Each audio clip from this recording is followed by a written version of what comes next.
বিশ্ব নবী মুহাম্মদুর রাসূলুল্লাহ সাল্লাল্লাহু আলাইহি ওয়াসাল্লাম, যার আগে পিছে কোনো গুনাহ নাই, সেই নবী আমার রমজানের আগে থেকেই তিনি প্রস্তুতি গ্রহণ করতেন। রজব থেকে শাবান থেকে তিনি প্রস্তুতি গ্রহণ করতেন। আম্মা জান আয়েশা সিদ্দিকা রাদিয়াল্লাহু তাআলা আনহা তার প্রস্তুতির বর্ণনা দিতে গিয়ে বলেন, মা রাআইতু রাসূলুল্লাহ সাল্লাল্লাহু আলাইহি ওয়াসাল্লাম ইস্তাকমালা সিয়ামা শাহরিন ইল্লা রমাদান ওয়া মা রাআইতুহু আকসারা সিয়ামান মিনহু ফি শাবান। আল্লাহর নবী বিশ্ব নবী আমার মুহাম্মদুর রাসূলুল্লাহ সাল্লাল্লাহু আলাইহি ওয়াসাল্লাম রমজানের প্রস্তুতি স্বরূপ শাবানে বেশি বেশি রোজা রাখতেন। আম্মা জান আয়েশা সিদ্দিকা রাদিয়াল্লাহু তাআলা আনহা বলেন, আমি আল্লাহর রাসূলকে রমজান ছাড়া অন্য কোনো মাসে পূর্ণ মাস রোজা রাখতে দেখি নাই, এবং রমজানের পরে শাবানের মতো এত বেশি রোজা আর অন্য কোনো মাসে রাখতে দেখি না। রমজানের প্রস্তুতি স্বরূপ আল্লাহ রাসূল কি করতেন? শাবানে বেশি বেশি রোজা রাখতেন। বেশি বেশি কি করতেন? রোজা রাখতেন। কেন রোজা রাখতেন? লাতায়েফুল মাআরিফের আল্লামা ইবনে রজব হাম্বলি রাহিমাহুল্লাহু তাআলা আনহুর একটি বিখ্যাত কিতাব হলো লাতায়েফুল মাআরিফ। এই কিতাবের 188 নম্বর পৃষ্ঠার মধ্যে তিনি বলেন, আল্লাহ রসুল এবং সাহাবায়ে কেরাম তারা রমজানের আগে থেকেই তারা কি করতেন? প্রস্তুতি নিতেন। কি জন্যে? রোজা তো যখন রাখা শুরু করবে তখন সে সাথে সাথে অভ্যস্ত না, আগে থেকে 1 মাস আগে থেকে রোজা রেখে নিজেকে অভ্যস্ত করে নিতেন, নিজেকে তৈরি করে নিতেন, যাতে করে রমজানে রোজা রাখতে আর বান্দার কোনো কষ্ট না হয়। আগে থেকে সে কি প্রস্তুত। একজন সৈনিক, একজন খেলোয়াড়, সে যখন খেলতে যায় মাঠে, সে আগে থেকে কি করে? অনুশীলন করে নিজেকে তৈরি করে নেয়। কি জন্যে? যাতে করে খেলার মাঠে গিয়ে তার আর কোনো কষ্ট না হয়। আল্লাহ রসুল এবং সাহাবায়ে কেরাম শাবান মাসে বেশি বেশি রোজা রাখতেন। কেন বেশি বেশি রোজা রাখতেন? নিজেকে অনুশীলন হিসাবে, রমজানের অনুশীলন হিসাবে নিজেকে প্রস্তুত করে নিতেন, যাতে রমজানে রোজা রাখতে আর কোনো কষ্ট না হয়। আল্লামা ইবনে রজব হাম্বলি রাহিমাহুল্লাহু তাআলা আনহু তার বিখ্যাত কিতাব লাতায়েফুল মাআরিফের মধ্যে আরো বলেন, ফরজ নামাজের আগে পরে যেভাবে সুন্নত এবং নফল নামাজ আছে, আল্লাহ পাক রব্বুল আলামিন রমজানের আগে পরে এভাবে নফল রোজা রেখেছেন।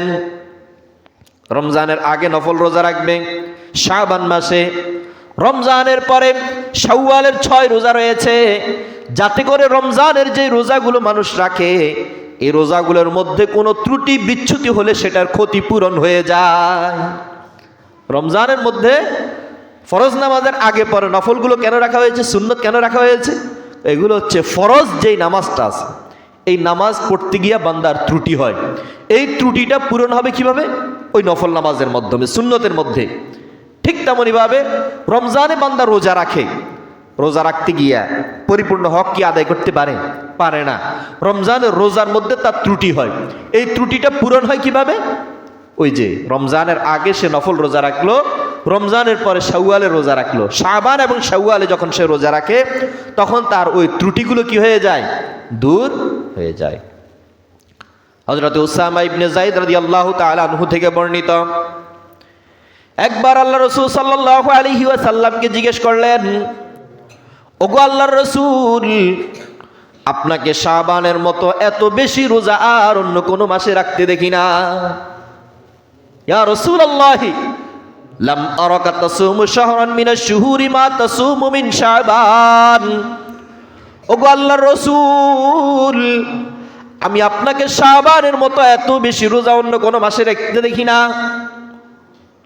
ওয়ালা যালিকা শাহরুন, আল্লাহ রাসূল বললেন, এটি এমন একটি মাস, ইয়াগফুলুন নাসু আনহু বাইনা রজব ওয়া রমাদান, রজব এবং রমজানের মাঝামাঝি হওয়ার কারণে মানুষ উদাসীন হয়ে যায়।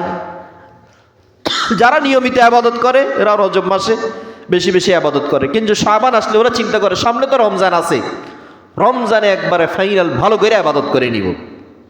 কিন্তু আল্লাহ রাসূল বলেন, রমজান আর রজবের মাঝামাঝি হওয়ার কারণে মানুষ এই মাসে গাফেল হয়ে যায়। ওয়া হুয়া শাহরুন, এবং এটি হলো এমন একটি মাস তুরফাউল আমালু ইলা রাব্বিল আলামিন, এই মাসে আল্লাহ তাআলার কাছে বান্দার আমলগুলো উঠে আনা হয়। বান্দার আমলগুলো এই মাসে আল্লাহ তাআলার কাছে পেশ করা হয়। ফাউহিব্বু আন ইয়ারফা আমালি, আমি পছন্দ করি, আমার কাছে পছন্দনীয় হলো আল্লাহ তাআলার কাছে আমার আমলগুলো এমন অবস্থায় পেশ করা হবে ওয়া আনা সাইম, যে আমি রোজাদার। তাহলে আল্লাহ রসুল শাবানে কেন বেশি বেশি রোজা রাখতেন? এটার উল্লেখযোগ্য কারণ হলো শাবান মাসে মানুষ বেশি কি হয়ে যায়? উদাসীন হয়ে যায়, গাফেল হয়ে যায়। মানুষ অন্য কাজের প্রতি মনোযোগী হয়, চিন্তা করে সামনে রমজান আছে, ইবাদত করতে পারবো। এই জন্য মানুষ কি করে? আল্লাহ রসুল শাবানে বেশি রোজা রাখতেন। দ্বিতীয় নম্বর কারণ হলো আল্লাহ রসুল সাল্লাল্লাহু আলাইহি ওয়াসাল্লাম শাবানে রোজা রাখতেন কেন?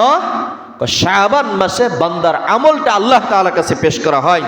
আল্লাহ রসুল বলেন ফাউহিব্বু আন ইউরফা আমালি, আমি পছন্দ করি, আমি চাই যে আমার আমলটা আল্লাহ তাআলার কাছে পেশ করা হবে ওয়া আনা সাইম, এই অবস্থায় যে আমি রোজাদার। সুবহানাল্লাহ। বলে এক নম্বর কাজ হলো কি? শাবানের আমল, এক নম্বর গুরুত্বপূর্ণ আমল হলো শাবান মাসে বেশি বেশি রোজা রাখতে হবে। কি করতে হবে বলেন তো দেখি? তবে আল্লাহ রসুল সাল্লাল্লাহু আলাইহি ওয়াসাল্লাম রমজানের কয়েকদিন আগে 27শে শাবানের পরে সাধারণত আর রোজা রাখতেন না। কি জন্য রাখতেন না? যাতে করে রমজানের রোজা রাখতে গিয়ে আর কষ্ট না হয়, এখান দিয়ে একটা বিরতি নিতেন, বিশ্রাম নিতেন। রমজানের আগ মুহূর্তে কি করতেন না? রোজা রাখতেন না। তাহলে আল্লাহ রসুল সাল্লাল্লাহু আলাইহি ওয়াসাল্লামের গুরুত্বপূর্ণ একটা আমল হলো তিনি শাবানে বেশি রোজা রাখতেন। এই জন্য আমরাও কি করব বলেন তো দেখি? শাবান মাস, আজকে হলো রজব মাসের একবার শেষ তারিখ, আগামীকাল থেকে পহেলা শাবান, আগামীকাল থেকে আমরা ইনশাল্লাহ চেষ্টা করব শাবান মাসে ইনশাল্লাহ বেশি বেশি রোজা রাখার জন্যে। পারবো তো ইনশাল্লাহ? এক নম্বর আমল। দুই নম্বর আমল হলো সাহাবায়ে কেরাম শাবান মাসে বেশি বেশি ইস্তেগফার করতেন। কেন ইস্তেগফার করতেন? যে রমজানের মতো একটা পুণ্যময় মাস, একটা বরকতপূর্ণ মাস, একটা গুরুত্বপূর্ণ মাস, যাতে করে সে গুনাহ মুক্ত হয়ে আল্লাহ তাআলার সাথে আল্লাহ তাআলার ইবাদতে লিপ্ত হতে পারে।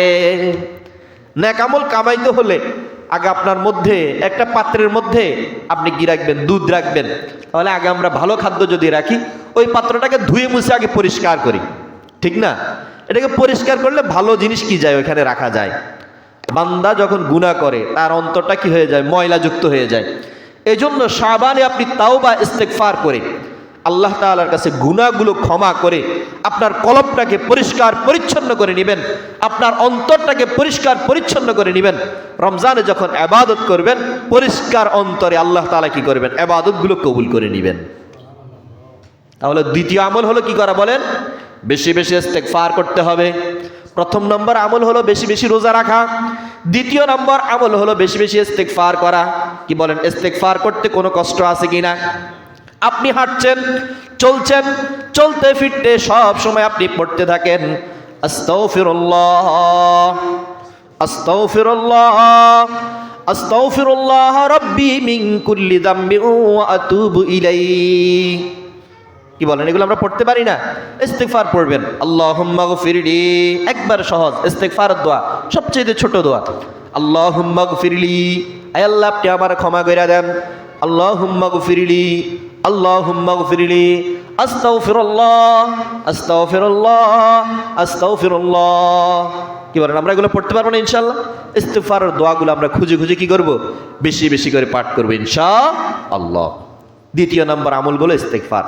তৃতীয় নম্বর আমল হলো কোরআন তেলাওয়াত করা। শাবান মাসে বেশি বেশি আমরা কোরআন তেলাওয়াত করব। যারা কোরআন শুদ্ধ করে পড়তে পারি না, বিশুদ্ধ করে পড়তে পারি না, তারা এই শাবান মাসে কোরআনকে বিশুদ্ধ শেখার চেষ্টা করব।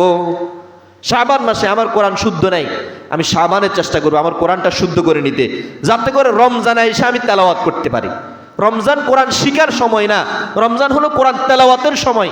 আপনি চিন্তা করতেছেন এই রমজান আমি কোরআন তেলাওয়াত শিখবো, আপনি শিখলে তেলাওয়াত করবেন কখন? এই জন্য শাবানে যাদের আমাদের কোরআন শুদ্ধ নাই, যে কোনো একজনের সাথে কন্ট্যাক্ট করে আমি 1 ঘন্টা সময় ব্যয় করি আমার কোরআনকে শুদ্ধ করার জন্য। আমি কি করি? চেষ্টা করি। কি বলেন, পারবো তো ইনশাআল্লাহ? যাদের কোরআন শুদ্ধ নাই, আমরা এই কোরআনটাকে এই শাবান মাসে ইনশাআল্লাহ শুদ্ধ করার জন্য চেষ্টা করব। আল্লাহর কোরআনের জন্যে, আল্লাহ তাআলার কোরআনের জন্যে কি বলেন, আমরা 1 ঘন্টা সময় দৈনিক ব্যয় করতে পারবো না ইনশাআল্লাহ? তাহলে 3য় নম্বর আমল হলো বেশি বেশি কোরআন তেলাওয়াত করা। কোরআন তেলাওয়াত করব কেন? কোরআন তেলাওয়াত করলে, আমি যদি শাবানে কোরআন তেলাওয়াত করি, রমজানে আমার কোরআন তেলাওয়াতের স্পিডটা বাড়বে ইনশাআল্লাহ। 3য় নম্বর আমল। 4র্থ নম্বর আমল, সাহাবায়ে কেরাম এই শাবান মাসে বেশি বেশি সাদাকা করতেন। কি করতেন? সদকা করতেন, দান করতেন, সদকা করতেন। সদকা কি পরিমাণ করতেন? যাদের উপরে যাকাত ওয়াজিব হয়েছে সাহাবায়ে কেরামের মধ্য থেকে তারা শাবানে যাকাত দিয়ে দিতেন। কেন? যাতে করে গরিব, অসহায়, অভাবী মানুষ এই যাকাতের টাকা দিয়া তারা রমজানটা ভালো মতো কাটাইতে পারে। এখন আমরা যাকাত দিই কখন? রমজানের শেষ সময়ে। ওই বেটার পুরা রমজান গেছে কি অভাবে, অনটনে। আমি শেষ টাইমে যে বেচারাকে যাকাতের টাকা দিলাম, এই টাকা দিয়ে বেচারা কি করবে? আপনি বলবেন ঈদের বাজার করবে। তো বেচারার ইবাদতের মৌসুমটা ক্ষুধার্ত অবস্থায় কেটে গেছে। এজন্য সাহাবায়ে কেরাম কি করতেন? শাবান মাসে তারা তাদের যাকাত, যত যাকাতগুলো আছে এই যাকাতগুলো শাবান মাসে দিয়ে দিতেন। শাবান মাসে যাকাত দিলে আমার এই যাকাতের অর্থ দিয়ে দরিদ্র, অসহায়, অভাবী মানুষ, রোজাদার মানুষ তারা রোজা রাখতে পারবে, তারা রমজানটা ভালো মতো কাটাইতে পারবে। সে আল্লাহ তাআলার কাছে আমার জন্য দোয়া করবে। একে তো আমার যাকাত আদায় হলো, 2য় নম্বর ওই লোকটা রমজানের রোজা রাখার জন্যে আমি তার সহায়ক হইলাম, লোকটা রোজা রেখে আমার জন্য দোয়া করবে। তাহলে 2টা লাভ হইল না? 2টা লাভ হলো। তাহলে সাহাবায়ে কেরাম 4র্থ নম্বর যে কাজটা করতেন, তারা শাবানে বেশি বেশি কি করতেন? সাদাকা করতেন। এই জন্য ভাইয়েরা আমার, এখন আগামীকাল থেকে শাবান মাস শুরু হতে যাচ্ছে। এই শাবান মাসে আমরা এই আমলগুলো করার জন্য চেষ্টা করব। শাবান মাসের আরো একটি গুরুত্বপূর্ণ আমল, আল্লাহর হাবিব সাল্লাল্লাহু আলাইহি ওয়াসাল্লাম, বিশ্বনবী আমার মুহাম্মদুর রাসূলুল্লাহ সাল্লাল্লাহু আলাইহি ওয়াসাল্লাম বলেন, ইয়াত্তালিউল্লাহু আযজা ওয়া জাল্লা ইলা খালকিহি লাইলাতান নিসফি মিন শাবান ফায়াগফিরু লিজামিই খালকিহি ইল্লা লিমুশরিকিন আও মুশাহিন। ও আমার উম্মতেরা শুনে রাখো, ইয়াত্তালিউল্লাহু আযজা ওয়া জাল্লা, শাবানের মধ্য রজনীতে আল্লাহ তাআলা দুনিয়ার আকাশের প্রতি বিশেষভাবে দৃষ্টি নিবদ্ধ করেন, অতঃপর তার সকল বান্দাদেরকে তিনি ক্ষমা করে দেন। ইল্লা লিমুশরিক, তবে যে ব্যক্তি মুশরিক, আও মুশাহিন, অথবা হিংসুক এবং মুশরিক ছাড়া আল্লাহ পাক রব্বুল আলামিন সবাইকে ক্ষমা করে দেন। অতএব শাবানের মধ্য রজনী, লাইলাতুন নিসফি মিন শাবান, শাবানের মধ্য রজনী হলো সবচেয়ে গুরুত্বপূর্ণ একটি ইবাদতের মৌসুম, একটি ইবাদতের রজনী।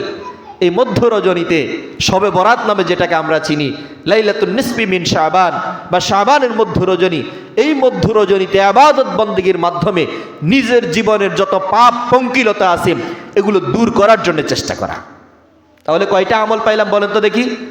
5টা আমল। কয়টা আমল? 5টা আমল। বলেন। 1 নম্বর, বেশি বেশি রোজা রাখা। জোরে বলেন। 1 নম্বর আমল হলো কি? বেশি বেশি রোজা রাখা। 2 নম্বর, বেশি বেশি ইস্তেগফার করা। 3 নম্বর আমল, কোরআন তেলাওয়াত করা। 4 নম্বর আমল, বেশি বেশি সাদাকা করা। 5 নম্বর আমল হলো শাবানের মধ্য রজনীতে রাত্রি জাগরণ থেকে ইবাদত করা। আরো একটি আমল আছে, সেটা হলো কি? 15 শাবান রোজা রাখা। 15 শাবান রোজা রাখার ব্যাপারে যে হাদিসগুলো বর্ণিত আছে, এই হাদিসগুলো জয়ীফ বা দুর্বল, কিন্তু ওলামায়ে কেরাম বলেন, কেউ যদি এই 15 শাবান, যেহেতু 14 শাবান দিবাগত রাত, শবে বরাত, সে যেহেতু জাগন থাকে, ইবাদত বন্দেগী করবে, ভোর রাত্রে খাবার খাইতে পারবে, সে যদি মনে করে আইয়ামে বীজের রোজা হিসাবে আমি কি করব? রোজা রাখবো, তাহলে সে সওয়াব পেয়ে যাবে ইনশাআল্লাহ। আইয়ামে বীজ হলো প্রত্যেক মাসের 13, 14, 15 তারিখ, এই 3 দিন রোজা রাখার বিশেষ গুরুত্ব রয়েছে। এই 3 দিনকে বলা হয় আইয়ামে বীজ। আম্বিয়ায়ে কেরামগণ এই 3 দিন কি করতেন? রোজা রাখতেন। রাসূল সাল্লাল্লাহু আলাইহি ওয়াসাল্লাম রোজা রাখতেন। এই 3 দিনের রোজার কি আছে? বিশেষ ফজিলত আছে। সেই হিসাবে 15 শাবান যেহেতু কি আইয়ামে বীজের একদিন, সেই হিসাবে রোজা রাখতে পারে। 2 নম্বর, শাবান মাস যেহেতু কি বেশি বেশি মানুষ কি করে? রোজা রাখে। শাবান মাস যেহেতু কি করে? আল্লাহ রাসূল বেশি বেশি রোজা রাখতেন, সেই হিসাবে ওই দিন চাইলে সে কি করতে পারে? রোজা রাখতে পারে। তো সেই হিসাবে আরো একটি আমল পেলাম কি? 15 শাবান রোজা রাখা। এই হলো 6টা আমল। এই 6টা আমল আমরা সবাই করার চেষ্টা করবো তো ইনশাআল্লাহ।